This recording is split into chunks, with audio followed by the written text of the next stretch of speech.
नमस्कार, स्वागत है आपका अजीत अंजुम जी के प्लेटफॉर्म पर। मैं हूं नीलू व्यास। 2024 चुनाव की जो पूरी लड़ाई है वो बहुत करीब आ गई है।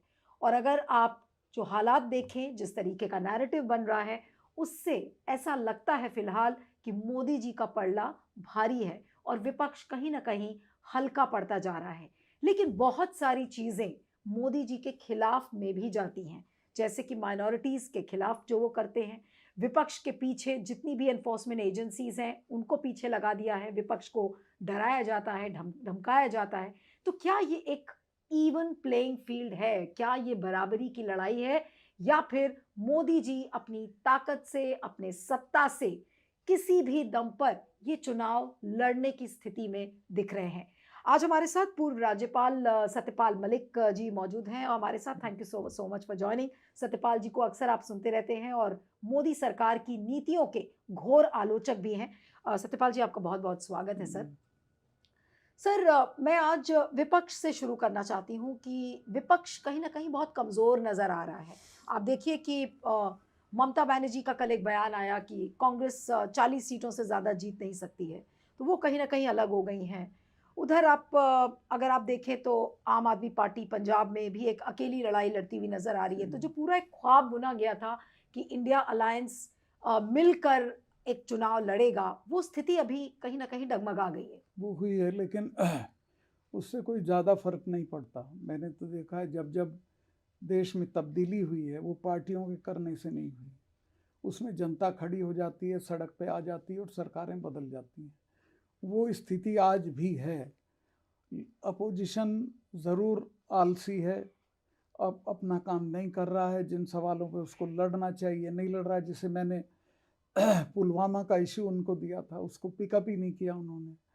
तो ओपोजिशन में भी कहीं कोई कमी है जिसका मैं कारण नहीं बताना चाहता हूँ। लेकिन देश में तब्दीली पार्टियों से नहीं हुई, जनता से हुई। जब जनता उठ खड़ी होती है, सड़कों पे आ जाती है, विद्यार्थी सड़कों पे आ जाते हैं, तो सरकारें बदल जाती हैं। वो लेकिन स्थिति आज है। आपने कहा कि आप महसूस कर रहे हैं कि विपक्ष की कमजोरी कहां पर है। क्या है विपक्ष की कमजोरी? विपक्ष की कमजोरी यही है कि वो इश्यूज पे नहीं लड़ रहा है। दूसरे विपक्ष जो है वो कमरों में बैठने के लिए नहीं होता, वो सड़क पे होना चाहिए था। हम्म। इस वक्त सारे विपक्ष को लड़ाई में सड़क पे होना चाहिए ताकि उसके साथ किसान, नौजवान सब लोग कूद पड़े। वो विपक्ष नहीं कर रहा है। लेकिन आपको नहीं लग रहा है कि मोदी जी ने विपक्ष के हाथ बांध दिए हैं? विपक्ष एकजुट कहां से हो, कहां से विपक्ष सड़क पर नजर आए? अगर हेमंत सोरेन को जेल में डाल दिया जाता है, या फिर अरविंद केजरीवाल की पूरी तैयारी है कि किसी भी समय अब वो गिरफ्तार हो जाएंगे, तो विपक्ष को एकजुट होने का तो मौका ही नहीं मिल रहा है मोदी सरकार से। देखिए, विपक्ष को ये इंतज़ार नहीं करना है कि मोदी आके उनको पहलवान बना देंगे या बादाम का दूध पिला देंगे। उनकी अपनी ड्यूटी है। जो उनकी अपनी ड्यूटी है वो नहीं कर रहे हैं, उससे वो कमज़ोर नज़र आते हैं। लेकिन सर, मुझे ये बताइए कि अ, मोदी जी का काट नजर नहीं आ रहा है अभी दूर दूर तक। अगर विपक्ष कमजोर है या विपक्ष जिस देखिए, तरीके से ये मुद्दे जो नहीं उठा रहा जो है। आपका आर्ग्यूमेंट है, मोदी मोदी के मुकाबले कौन, ये सारा तर्क मोदी के पक्ष का तर्क है। कोई ज़रूरत नहीं है मोदी के मुकाबले कौन। जितने देश में परिवर्तन हुए हैं उसमें शासक के मुकाबले कोई नहीं था, इंदिरा के मुकाबले कोई नहीं था। कभी जब तब्दीली हुई है किसी के मुकाबले कोई नहीं था। लड़ाई थी जनता बनाम डिक्टेटर और जनता जीत जाती है। तो आज जनता तैयार है लड़ने के लिए। लेकिन जनता तो राम में हो चुकी है, मोदी में हो चुकी है। ऐसा नहीं मानता मैं, ना जनता राम में। राम उनका बिलीफ है, वो सुबह शाम उसका नाम लेते हैं। किसान जैसे जाट हैं, मेरे गांव में 15,000 की आबादी है, 300 साल पुराना मंदिर है, सिर्फ 3 आदमी घंटा बजाने जाते हैं। वो उनका इंडिविजुअल बिलीफ है। तो उस तरह का राम में नहीं हो गया कि वो राम की वजह से मोदी के हो गए हो, ऐसा नहीं। लेकिन अभी दूर दूर तक अगर आप देखें, आप जिस तरीके से राम मंदिर का उद्घाटन हुआ, उसके बाद मोदी जी की एक लंबी चौड़ी स्पीच हुई। उन्होंने कहा कि देखिए, अब तो राम ही पूरे भारत की आत्मा हो गया है। और तमाम जो उस तरीके की बातें हुई, और सबको ये लग रहा है कि जो 2024 का प्रचार और प्रसार था मोदी जी ने राम मंदिर के उद्घाटन के साथ शुरू कर दिया उसको, हम्म। और वो नैरेटिव और वो मोमेंटम अब बन गया है जिसमें कि बीजेपी को लग रहा है कि अब वो 400 का आंकड़ा पार करेगी। वो बिल्कुल उनकी गलतफहमी है। राम के नाम पे इस देश में अभी भी वोट नहीं है। राम के नाम पे आस्था है, राम को लोग मानते हैं। किसान के तो घट घट में राम है, उठता है राम राम करता है, बैल खोलता है तो राम राम करता है, हल चलाता है तो राम का नाम लेता है। उसका मतलब मोदी नहीं है। राम एक अलग चीज़ है, राम में विश्वास एक अलग चीज़ है, और मोदी की नीतियाँ और मोदी का चलन अलग चीज़ है। मैं नहीं समझता कि उसका इनको जितना ये समझते हैं उतना बेनिफिट होगा, लेकिन उतना नहीं होगा। लेकिन अभी मोदी जी की अगर मैं बात करूं खासकर, तो मोदी जी अभी हिंदुत्व के आधार पर बहुत ज़्यादा इस समय और खासकर राम मंदिर के उद्घाटन के बाद कई लोग कह रहे हैं कि उन्होंने अपने आप को एक तरीके से हिंदू राजा साबित कर दिया है। हिंदू राष्ट्र ऑलरेडी बन गया है। कई लोग तो ये भी कहने लगे हैं कि राम मंदिर के उद्घाटन के बाद तो हिंदू राष्ट्र ऑलरेडी बन चुका है। कहाँ जाएंगे माइनॉरिटीज? किस तरीके की भावना आपको लगता है कि मोदी जी ने देखिए, अब उनमें कर दी है? ना तो माइनॉरिटीज़ में कोई इंफीरियरिटी कॉम्प्लेक्स आया है राम मंदिर से, और ना ही हिंदुओं में सुपीरियरिटी आई है। हिंदू समझते हैं राम है, हमारे हमारे बीच में है, पहले भी थे, ये कहाँ से ले आए राम को? हम तो राम में पहले थे। तो ये जो नैरेटिव है ये हम लोग बना रहे हैं, ये नैरेटिव है नहीं। लेकिन जो मोदी जी की नीतियां हैं, मोदी जी अभी भी जिस तरीके से, जो अभी आप देखिए बजट का अनाउंसमेंट हुआ, बजट में ये कहा गया कि देखिए हम भारत को 2030 तक 7 ट्रिलियन की इकोनॉमी बना देंगे। ये जो अलग अलग नए नए रोज जुमले वो फेंके तो जाते हैं। भाई उनका काम है ये करना, हमारा काम है उनकी काट करना या उनको निरर्थक साबित करना। दिक्कत यह है कि ओपोजिशन वो काम नहीं कर रही जो उसको करना चाहिए था। लेकिन अगर ऑपोजिशन नहीं कर पाता है तो फिर क्या होगा? जनता करेगी, और जनता करती रही। पिछले 4 दशकों में मैंने 3 बार जनता को खड़े होते हुए देखा है।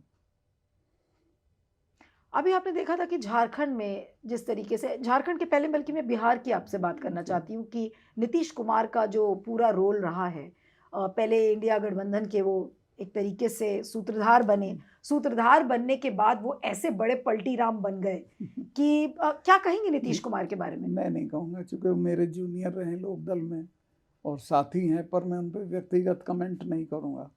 पर ये अच्छा नहीं था कि कहाँ तो प्रधानमंत्री के उम्मीदवार थे, बने थे, शिकायत कर रहे थे, मेरा नाम नहीं लिया, और कहाँ तुम अगले दिन पलट गए। तो वो अच्छा काम उनका, मेरे यहाँ बहुत बिहारी लोग काम करते हैं, सब गाली दे रहे हैं, सब कह रहे हैं कि साहब गलत किया। लेकिन क्या आपको लगता है कि नीतीश को इसका खामियाजा भुगतना पड़ेगा कि वो बीजेपी की नीतीश गोद में जाके बैठ गए? नीतीश इसके बाद नीतीश का अध्याय खत्म हो जाएगा। लेकिन क्यों लगता है कि क्यों उन्होंने पलटी मारी? उसका कारण क्या है? क्या वो दबाव में थे? क्योंकि कोई दबाव मजबूरी में थी? ये जो पद है ये बहुत बड़ा लालच होता है, और ये हमने देखा इस देश में बड़े बड़े लोग पद को बचाने या पद पाने के लिए या पद को कायम रखने के लिए बहुत बार पलटते हैं। लेकिन नीतीश के बारे में बार बार कहा जाता है कि वो पलटी कभी भी मार सकते हैं, और अभी भी हो सकता है कि एनडीए को छोड़ के वो वापस फिर से ऑपोजिशन में चले जाएं जब विधानसभा के चुनाव पास आएंगे। उनके लिए नामुमकिन कुछ नहीं है। लेकिन आपको लगता है कि नीतीश के एनडीए में जाने के बाद विपक्ष का जो पूरा गठबंधन है उसको एक धक्का लगा है? कमजोर हुआ, खासतौर से बिहार में कमजोर हुआ। तो अब अगर बिहार में विपक्ष कमजोर हो गया है, ममता बनर्जी अपनी लड़ाई लड़ रही है, ममता देखिए, बनर्जी ने, ममता बनर्जी कुछ ही कहे, अपनी स्टेट में तो वो जीत के आने वाली हैं। कांग्रेस और नो कांग्रेस, ममता बनर्जी बड़ी तादाद में जीत के आएंगी, तो उनसे कोई नुकसान नहीं हो रहा है। लेकिन जो बाकी क्षेत्रीय दल है, ठीक है, ममता बनर्जी अपने स्टेट में अच्छा परफॉर्म करेंगी, लेकिन अब जैसे यूपी है वहाँ पर अखिलेश यादव और कांग्रेस की बात हो रही है कि ये लोग साथ में हो जाएगा वो ठीक, ज़्यादा फर्क नहीं है, 2-4 सीट का है। लेकिन कांग्रेस जिस तरीके से इस समय लड़ाई में कूदी है, भारत जोड़ो न्याय यात्रा भी शुरू हो गई है राहुल गांधी की, और वो एक अलग टैंजेंट पे चल रही है, लेकिन बार बार ये कहा जाता है कि मेन सूत्रधार कांग्रेस है, लेकिन कांग्रेस बराबर जो काम करना चाहिए वो नहीं कर रही। तो आपको लगता है कांग्रेस में कहीं ना कहीं बहुत नहीं, कांग्रेस में राहुल गांधी तो अच्छा काम कर रहे हैं, और उसका असर भी हो रहा है जहाँ जहाँ वो गए हैं। जिस तरह का क्राउड उनको मिला है, आसाम वाला तो डर ही गया था, अपने यहाँ नहीं आने दे रहा था। बाकी स्टेट्स में मेघालय जैसी स्टेट जहाँ 5,000 की मीटिंग मैंने कभी होते नहीं देखी। मोदी भी गए थे, अमित शाह भी गए आप तो थे। मेघालय में रहे भी हाँ, हैं। 3 सीट थी इनकी, 2 रह गई थी, दोनों गए थे। लेकिन वहाँ राहुल गांधी को देखने लाखों की तादाद में आए। तो आपको लग रहा है कि कांग्रेस का जो जनाधार है वो धीरे-धीरे बढ़ रहा है? बढ़ रहा है। कश्मीर में मैंने देखा बारिश में, बर्फ पड़ती में, सारा श्रीनगर बाहर निकल आया था राहुल को सुनने के लिए। हुँ। राहुल गांधी से तो आपकी मुलाकात भी हुई है। जी, जी। आपकी क्या राय है राहुल गांधी के बारे में? जिस दिशा में वो चल पड़े हैं, वो सही दिशा है कांग्रेस के लिए? नहीं, बिल्कुल ठीक है। नंबर 1 तो उसको अपने लिए कुछ नहीं चाहिए। उसकी बड़ी स्ट्रेंथ ये है कि वो ये कह रहा है कि मैं कुछ नहीं चाहता हूँ। दूसरे, एक निस्वार्थ भाव से जब वो लड़ रहा है, उसका असर हो रहा है लोगों में। सत्यपाल साहब, मैं अब आपके बारे में भी थोड़ा बात करूँगी, फिर बाकी और मुद्दों पे आऊँगी कि आपकी सिक्योरिटी विथड्रॉ कर दी गई। जी, आप पूर्व राज्यपाल हैं। जी। एक नहीं मेरे कई मेरे कलम से, मेरी चिट्ठी से 370 हटी थी। हुँ। तो मैं तो एक सिटिंग टारगेट हूँ पाकिस्तानियों के लिए, टेररिस्ट के लिए। लेकिन मेरे पास एक सिपाही है इस वक्त सिर्फ। पूरी सिक्योरिटी विथड्रॉ कर ली, जबकि Z+ सिक्योरिटी थी मेरी। लेकिन मोदी जी आपको सीरियसली क्यों नहीं लेते हैं? अमित शाह आपको सीरियसली क्यों नहीं लेते हैं? जब 370 की फाइल पे साइन कराना था, तो उस समय तो वो आपके अब पास आए। सीरियसली तो ले रहे हैं, जब मेरा इतना नुकसान करने की कोशिश कर रहे हैं कि मर जाए, इसकी सिक्योरिटी विथड्रॉ कर लो, ये तो सीरियसली लेना ही हुआ।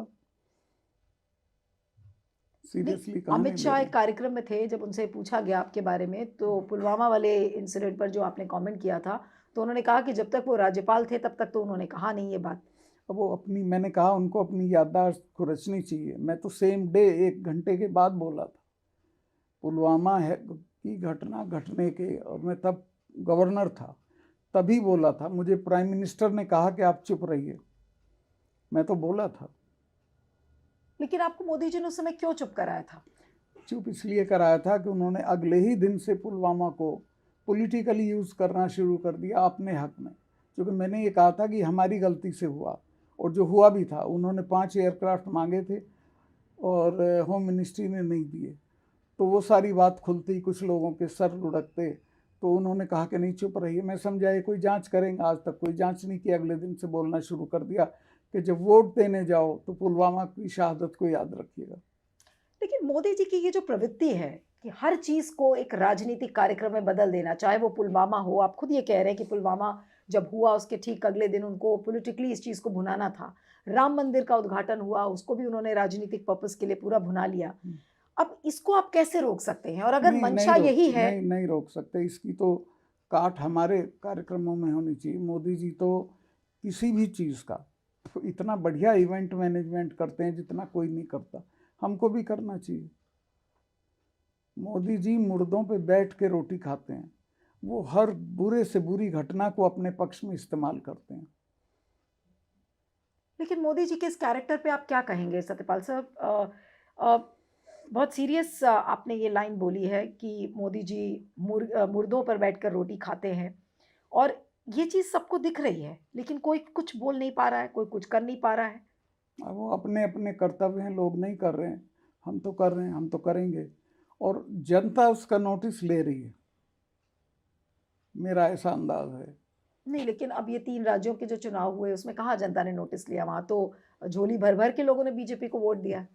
अब उसमें बहुत सारे फैक्टर्स हैं, मशीन भी है, बहुत सारी चीज़ें हैं। तो आपको लगता है कि ये जो ईवीएम्स में जो धांधलेबाज़ी है, ये होती है? 100% होती है। देखिए, जहाँ चिप होगी दुनिया में, दैट इज़ मैनेजेबल। यानी कि आप ये कह रहे हैं कि अगर ईवीएम्स में धांधलेबाज़ी ना हो, तो मोदी जी चुनाव जीत नहीं सकते? नहीं जीत सकते, मैं गारंटी करता हूँ। ये हटा दें ईवीएम को। लेकिन मलिक साहब, अभी जिस तरीके से ईवीएम्स को लेकर शोर मच रहा है, एक बड़ा जनसैलाब हमने भी देखा कि उमड़ा था, और लोगों ने शोर मचाना शुरू किया। चीफ जस्टिस के पास तक लोग गए कि भाई चुनाव आयोग इसको लेकर संज्ञान नहीं ले रहा है, और सारे ब्यूरोक्रेट्स, सिविल सोसाइटी के लोग सब इस चीज़ को लेकर लिख रहे हैं। अब आपको लगता है कि एक बड़ा जन जागरण का अभियान इससे उत्पन्न हो सकता है ईवीएम्स को उत्पन्न लेकर? हो सकता है, लेकिन होता हुआ लग नहीं रहा अभी। होना चाहिए। इनको ये तय करना चाहिए अपोजिशन को कि हम इलेक्शन में नहीं जाएंगे अगर ईवीएम इस्तेमाल हो। दुनिया में कहीं नहीं हो रही है। दुनिया में सब जगह कागज़ से इलेक्शन होता है। आपने कहा कि हम इलेक्शन विपक्ष बॉयकॉट कर दे, लेकिन विपक्ष क्या ये कर सकता है? तब तो मोदी जी के लिए बिल्कुल साफ मैदान है, नहीं आप कर जाओ जो भी चाहो करो। एक बार होगा, इतना आसान नहीं है कि विपक्ष बाइकआउट कर दे, चुनाव जीत कह दे हम जीत गए। नहीं, अगर विपक्ष बॉयकॉट कंप्लीटली ये चुनाव बॉयकॉट कर देता है तो क्या होगा? ये होगा कि चुनाव नहीं होगा या फिर उनकी बात मानी जाएगी। और ये विपक्ष क्यों नहीं कर पा रहा आपके हिसाब से? विपक्ष पता ही नहीं क्यों नहीं कर पा रहा, मैं उस पर कमेंट नहीं करना चाहता, मुझे पता है पर मैं नहीं बोलूंगा। सर, लेकिन विपक्ष को जगाएगा कौन इस समय? देखिए, हालात ही जगाएंगे, हमारे जगाने से तो जाग नहीं रहा है। लेकिन कमी कहाँ रह गई है विपक्ष में? आपको लगता है जैसे कि एक दो कारण जो आपको देख के लगता है कि विपक्ष वाकई में वहां पर कमजोर है, क्या कारण आपको लगता है? मैं उस पर बोलना नहीं चाहता, मैं आपको प्राइवेटली बता दूंगा। देखिए, इस देश में वो लड़ सकता है जो एक कमरे के मकान में रहता हो। जिसने दौलत पैदा कर रखी है वो नहीं लड़ेगा। विपक्ष में भी वही कमजोरी है कहीं कि माल है, इस पे बैठे रहो, झगड़ा मत मोल लो। मोदी से फकीर लड़ेगा, राजा नहीं लड़ेगा। लेकिन मलिक साहब कितने फकीर हैं? है ही नहीं, कहाँ है? आप लड़ रहे हैं। लोहिया जी को मैंने देखा, 2 धोती कुर्ता होते थे उनके पास और 2 किताबें, एक सूटकेस जो 250 रुपए का आता है आज। उसी में देश बदल दिया उसने।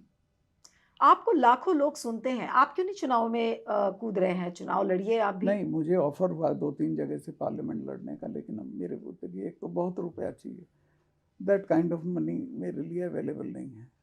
तो फिर विपक्षी पार्टीज भी आपको नहीं दे रही हैं उसके लिए पैसे? विपक्षी पार्टियों ने मुझे ऑफर किया, वो पैसा भी दे देंगी, पर मेरे बस का नहीं है। मैं कब से, मैं पहली बार एमएलए हुआ था 74 में, और अब तक इतना सफ़र मैंने कर लिया, अब औरों को करना चाहिए, मैं ऐसा मानता हूँ। सर, आप एक नहीं कई राज्यों के राज्यपाल रहे हैं। अभी झारखंड में देखे किस तरीके से सरकार को डिस्प्लेस कर दिया गया। हेमंत सोरेन अरेस्ट हुए, उसके बाद चंपाई सोरेन का नाम तय हो गया कि उनको मुख्यमंत्री बनाना है, लेकिन फिर भी राज्यपाल ऐसा लग रहा था कि इंतजार कर रहे हैं कि कोई ना कोई आदेश का डायरेक्शन मिल जाए।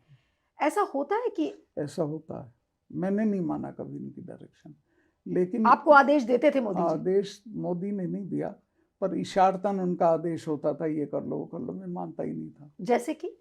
जैसे कि जब ये असेंबली डिसॉल्व करने की बात आई तो ये लोग उसको चाहते थे। जम्मू कश्मीर की आप कह रहे हैं? हाँ। जम्मू कश्मीर में क्या नाम है उसका, किसी खास आदमी को चाहते थे, उसके पास 5 एमएलए थे। मैंने पूछा, उसने कहा साहब मेरे पे तो 5 एमएलए हैं, पर मेरी ओथ करा दोगे तो मैं मेजॉरिटी कर लूँगा। मैंने कहा ये मेरा काम नहीं है, मैंने असेंबली डिसॉल्व कर दी, उसकी ओथ नहीं करा। और ये बात मोदी जी को पता थी? उनको पता थी, बिल्कुल मालूम थी। और वो जो व्यक्ति आप जिसकी बात कर रहे हैं वो मोदी जी का करीबी था? करीबी नहीं, ब्लू आइट बॉय था उनका। उनका नाम आप उजागर कर वो सकते ये हैं? चाहते थे कि हम डायरेक्शन ना दें, ये उसकी ओथ करा दे। तो वो उस व्यक्ति ने आपको इशारा दिया था? डायरेक्शन मांगी, इन्होंने कुछ नहीं कहा। फिर मैंने अरुण जेटली को भेजा, वो गए। इसके बावजूद इन्होंने कोई क्लियर कट डायरेक्शन नहीं दी, सिर्फ ये कहा कि भाई जो ठीक समझो वो कर लो। आप उस व्यक्ति के नाम का खुलासा कर सकते हैं?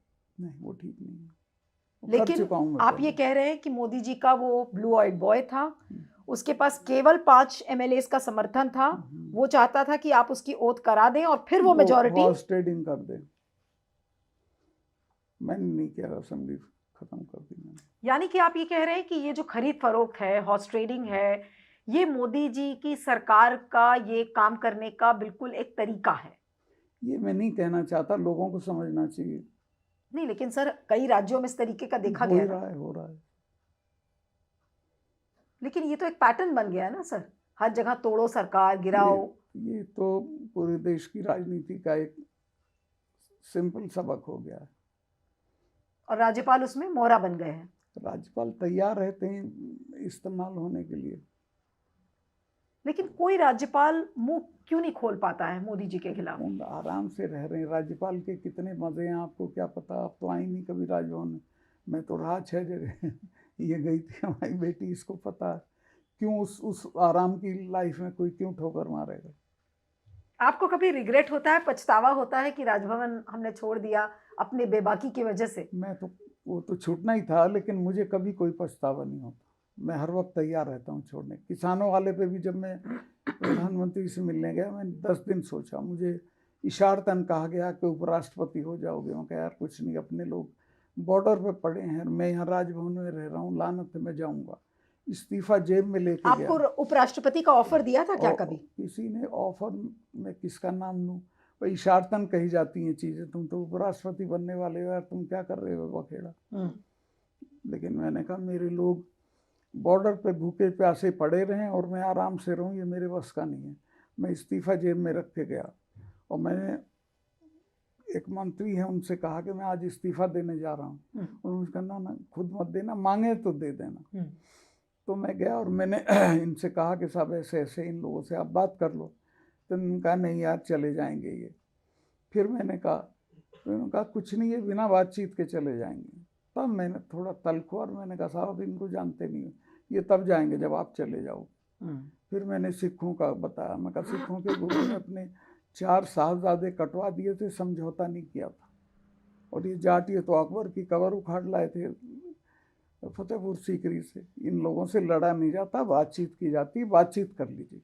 वो नहीं करी। 2 महीने बाद माफ़ी मांग के वो कानून वापस लिए इन्होंने। मोदी जी का और आपका जो संबंध था हमेशा से तो खराब नहीं था। ना नहीं, मैं तो लेकिन इनका बड़ा प्रशंसक था जब ये गुजरात में थे। फिर उसके बाद क्या गड़बड़ हो गई? अचानक से क्या हो गया? प्रशंसक से इतने बड़े आलोचक। किसानों वाला वही एक टर्निंग पॉइंट था। तो वहां पे आप अपने आप को रोक नहीं पाए? मैं रोक नहीं पाया। इनको ये पसंद नहीं था कोई बोले।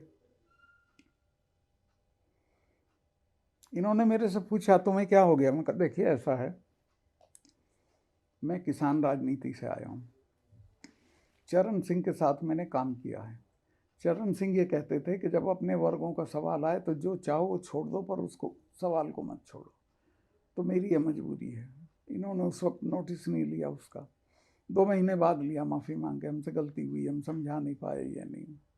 लेकिन किसानों का जो आंदोलन शुरू हुआ उसके पहले भी बहुत सारी नीतियों पर मोदी सरकार की आलोचना होती थी, तो उस पर आपने बहुत ज़्यादा नहीं बोला। तो क्या जो इनके काले कारनामे थे मोदी सरकार के, उससे आप वाकिफ थे, लेकिन क्योंकि आप उनके साथ थे इसलिए तब नहीं तक बोल रहे कोई थे? बड़ा काला कारनामा नहीं था। किसान आंदोलन जो है वो टर्निंग पॉइंट था। उसमें जो इनका एटीट्यूड था वो नाकाबिले बर्दाश्त था। आपने कई बार मोदी सरकार की नीतियों की आलोचना की है, लेकिन अगर आपके असेसमेंट के बारे में मैं पूछूं, तो अगर मैं ये कहूं कि मोदी सरकार के कुछ काले कारनामे जो आपके हिसाब से लगता है कि वो बहुत ही ज्यादा गलत हुए हैं, वो आपके हिसाब से क्या है? सबसे ज़्यादा तो किसानों वाला ही था, और उसके बाद तो अब रोज हो रहा है कुछ ना कुछ। लेकिन मोदी जी कहते हैं कि देखिए अब तो देश की 4 कास्ट्स हैं, महिला, युवा, किसान, गरीब, ये 4 कास्ट उन्होंने कही है अभी, जिसको कि निर्मला सीतारमण ने बजट में भी इस बात को लेकर बोला कि देखिए हमारे जो देश की 4 जातियां हैं वो यही हैं। तो उसमें किसान भी शामिल हैं। तो किसानों का जो प्रेम दिखाते हैं मोदी जी, उसके बारे में क्या कहेंगे? उनको कोई किसानों से प्रेम नहीं है। किसानों की आय घटी है पिछले 10 साल में। किसानों की टोटल पूंजी घटी है। किसानों का नुकसान हुआ है। उनके पक्ष में कोई काम नहीं हुआ किसी भी तरह। लेकिन किसानों के तो बहुत बड़े हितैषी बनते हो। उसका क्या कहना है, वो तो पता नहीं अपने को क्या क्या कहते हैं। भगवान के नज़दीक हैं। राम मंदिर के दौरान तो उनको विष्णु अवतार बताया गया था। उनकी कई तस्वीरों में उनको भगवान राम की तरह दिखाया गया था कि वही भगवान राम हो गए हैं। उस पे क्या कहेंगे? इतना वो जो छवि, वो अपनी छवि से जो इतना उनका जो प्रेम है। उनको अपने से बहुत मोहब्बत है। और वो शिजोफ्रेनिया बोलते हैं, क्या बोलते हैं, जिसमें आदमी खुद से इश्क करने लगता है, वही स्थिति है। नार्सिसिज्म। हाँ। लेकिन क्या ये मोदी जी की सबसे बड़ी कमजोरी भी है कि वो अपने आप से ही बहुत ज्यादा मोहब्बत करते हैं? कमजोरी भी है, उनकी स्ट्रेंथ भी है। लोग उनके जो गुलाम हैं वो और उसको हवा देते हैं। लेकिन क्या ये सही बात है? कुछ ब्यूरोक्रेट्स ने अभी किताबें लिखी हैं, जैसे अनिल स्वरूप की एक किताब आई है, इनकाउंटर्स विद पॉलिटिशियंस। उसमें उन्होंने जिक्र किया है कि अ, मोदी जी की कई नीतियों के बारे में उन्होंने कहा कि वो ठीक नहीं थी। उसमें से डीमोनेटाइजेशन एक था। ब्यूरोक्रेसी का उन्होंने क्या कर दिया है? आप तो राज्यपाल रहे हैं, आपको पता होगा कि ब्यूरोक्रेसी और जो केंद्र सरकार के बीच का जो इंटरैक्शन है वो कैसा रहा है। तो क्या ब्यूरोक्रेट्स को उन्होंने बिल्कुल अपने तलवों के नीचे दबा दिया है या ब्यूरोक्रेट्स अपनी मनमानी बिल्कुल नहीं कर सकते? क्योंकि बार-बार वो ये हवाला देते हैं कि भई हम स्कीम्स का अगर इम्प्लीमेंटेशन कर रहे हैं तो हमारी ब्यूरोक्रेसी अच्छी है, इस वजह से हम कर पा रहे हैं। तो ब्यूरोक्रेट्स दबा-कुचला महसूस करते हैं मोदी जी के राज्य में, कैसा है? आपका क्या असेसमेंट है? देखिए, आप जितना नज़दीक जाएंगे ब्यूरोक्रेसी के तो पाएंगे कि ब्यूरोक्रेट खुद तैयार रहता है तलवे के नीचे जाने के लिए। ब्यूरोक्रेट अपने बेनिफिट के लिए कोई भी गुलामी स्वीकार कर लेता है, रिवोल्ट नहीं करता है।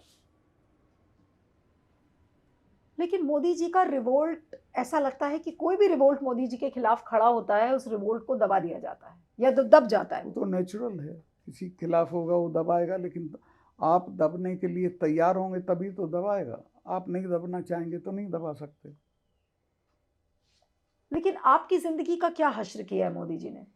मेरी तो ज़िंदगी बहुत अच्छी है, मैं तो आज़ाद हूँ इस वक्त, कुछ भी बोल सकता हूँ, कुछ भी कह सकता हूँ। मेरा तो कुछ नहीं बिगाड़ पाए। पद मुझे चाहिए नहीं था कोई। लेकिन आपसे जो मिलने-जुलने लोग आते हैं उन पर मोदी जी की बहुत नज़र रहती है, मोदी सरकार की नज़र रहती है। कोई नहीं डरता, हम तो उन इलाकों से आते हैं जहाँ सदा बगावत होती रही है, और जाट नहीं डरते इन चीज़ों से। कभी आपके मिलने-जुलने वालों को कोई धमकी नहीं मिली, कोई सीबीआई रेड नहीं हुई उनके ऊपर? मेरे 2-3 कारिंदे जो मेरे नीचे काम करते थे, उन लोगों के फ़ोन वोन लिए, उनसे पूछताछ की, लेकिन कोई घबराया नहीं, कोई डरा नहीं, सब डटे हुए हैं, सब मेरे साथ हैं। लेकिन उनके पीछे इसीलिए पड़े क्योंकि वो आपके हाँ, नज़दीक थे। मेरे साथ थे। तो ऐसे कई लोग हैं जो कि आपके हाँ, संपर्क में 4-6 हैं? लोग हैं जी। अच्छा। तो क्या एक वो मोदी सरकार आपको संदेश देने की कोशिश करती है? देखिए, मुझे संदेश तो इसी से दे दिया कि मेरी सारी सिक्योरिटी विथड्रॉ कर ली, लेकिन मैंने उस संदेश को लिया नहीं, मैं उसके खिलाफ रिवोल्ट कर गया। मैंने फिर सिक्योरिटी मांगी भी नहीं, ये समझते थे गिड़गिड़ाएगा, माफ़ी मांगेगा, कहेगा साहब सिक्योरिटी दे दो। मैंने कहा मेरे पे हमला करा कि देखें, 4 स्टेट में मेरी कम्युनिटी के लोग हैं, घूस भर देंगे इनका। लेकिन आपको लगता है कि सबसे ज़्यादा जाट ही मुसीबत करेंगे मोदी जी के लिए? क्यों नहीं करेंगे, वही लड़ाकू कौम है, वो तो करेंगे। तो आपको लगता है कि सबसे ज़्यादा डेंजर मोदी जी के लिए अगर आएगा तो वो जाटों से आएगा? उत्तर भारत से ही आएगा पूरे। लेकिन समूचा उत्तर भारत अगर आप देखें तो वो तो केवल और केवल बीजेपी के ही गुण गाता है, मोदी जी के ही गुण गा रहा है इस समय। नहीं, कहीं नहीं गा रहा, आपको लग रहा है। आप ज़रा घूमो, जाके गाँव में जाओ, माँ बहन की गाली देते हैं इनको।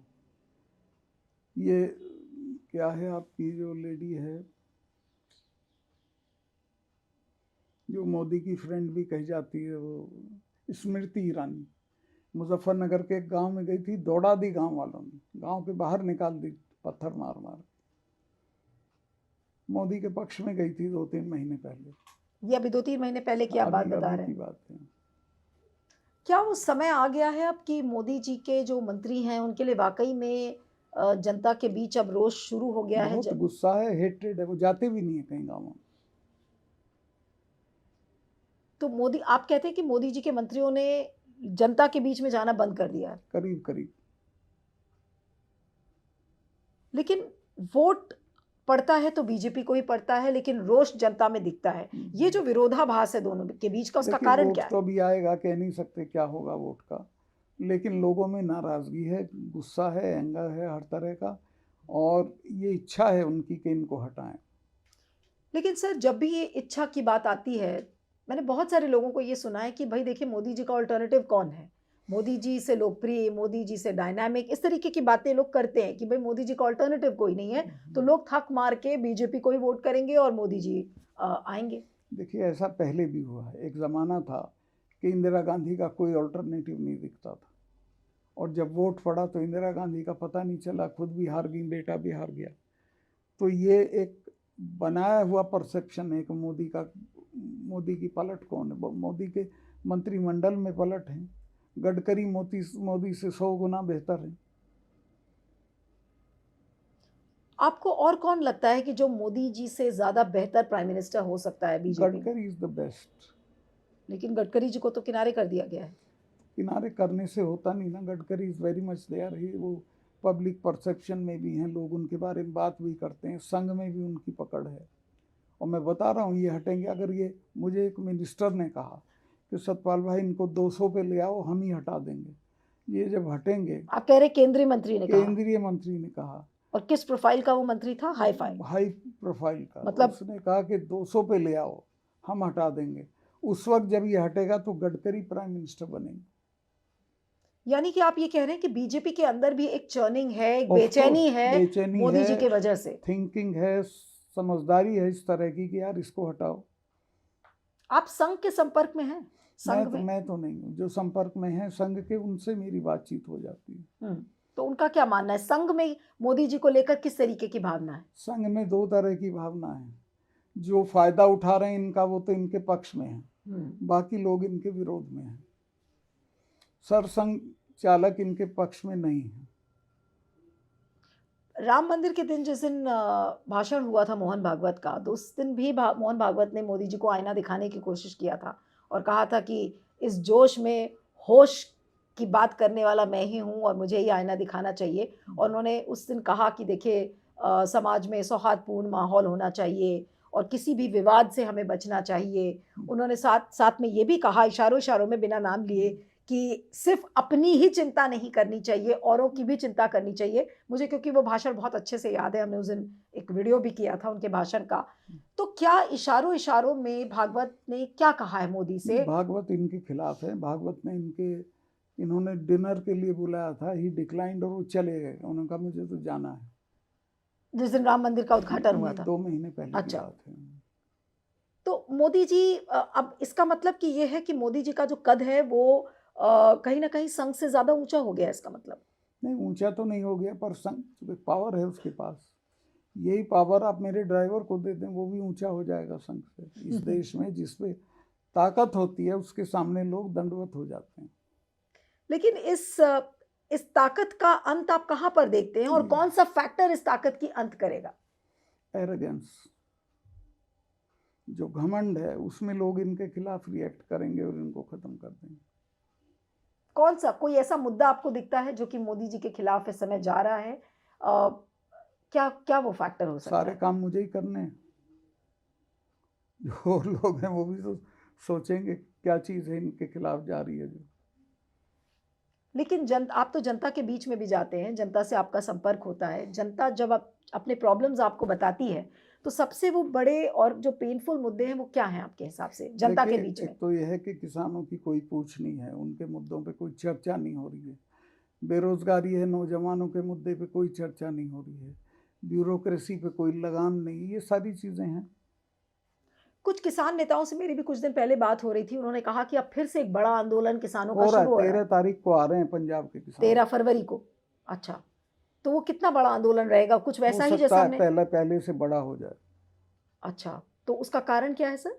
कारण ये कि इन्होंने झूठ बोला जब वो वापस लिया था। हाँ। तो इन्होंने कहा था कि हम एमएसपी लागू करेंगे, और एमएसपी पे इन्होंने ये चर्चा भी नहीं कर रहे हैं, इसलिए कि वो अडानी को सूट नहीं करती एमएसपी।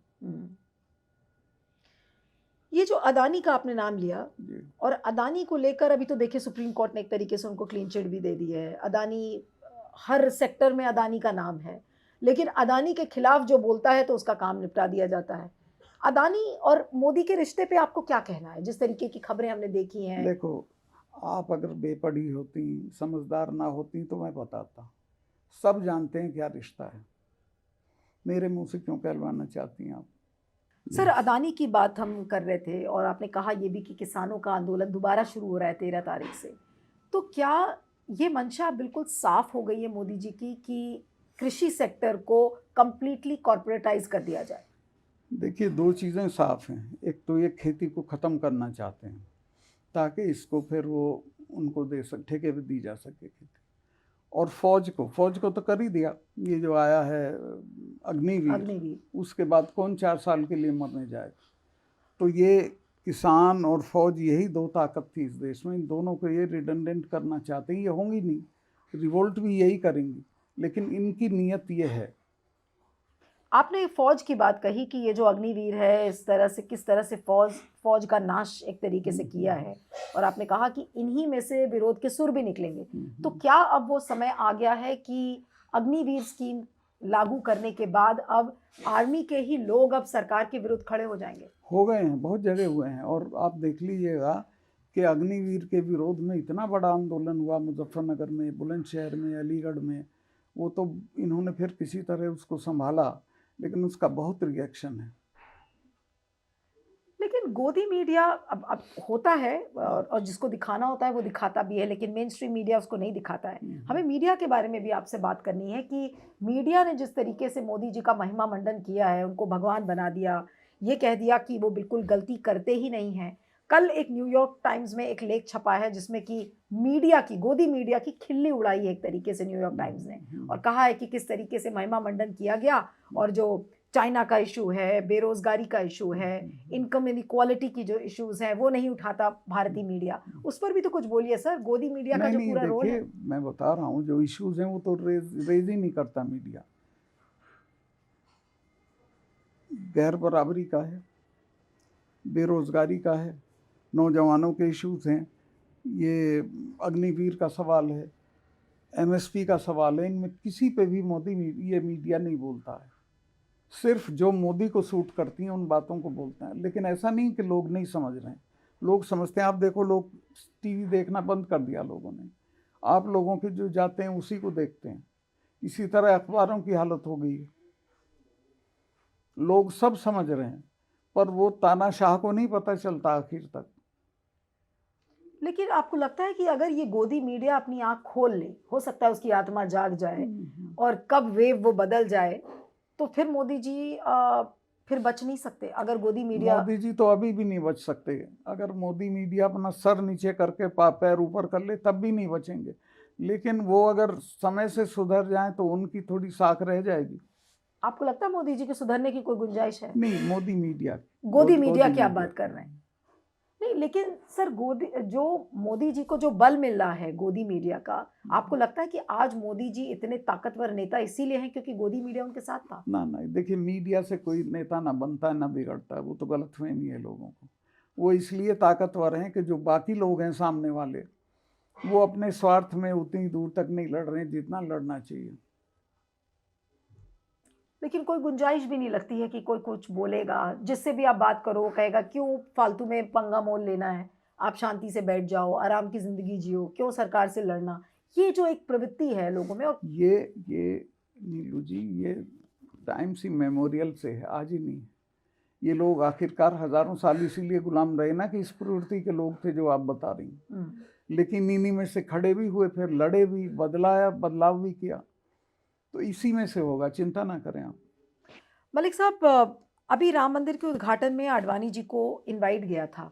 आडवाणी जी वहाँ पे, उनको इनवाइट गया भी, उनको ये भी बोला गया कि आप मत आइएगा। फिर उसकी एक बड़ी स्टोरी बनी। लेकिन अब भारत रत्न आडवाणी जी को दिया गया है, उसके पीछे की सोच क्या है? उसके पीछे की सोच ये है कि देश के लोग इनको ये दोषी ठहराते हैं, प्रधानमंत्री को, कि इनको आडवाणी जी को राष्ट्रपति बनाना चाहिए था। उनका क्लेम राष्ट्रपति बनने का था। तो इन्होंने बीच का रास्ता भारत रत्न दे के खारिज कर दिया।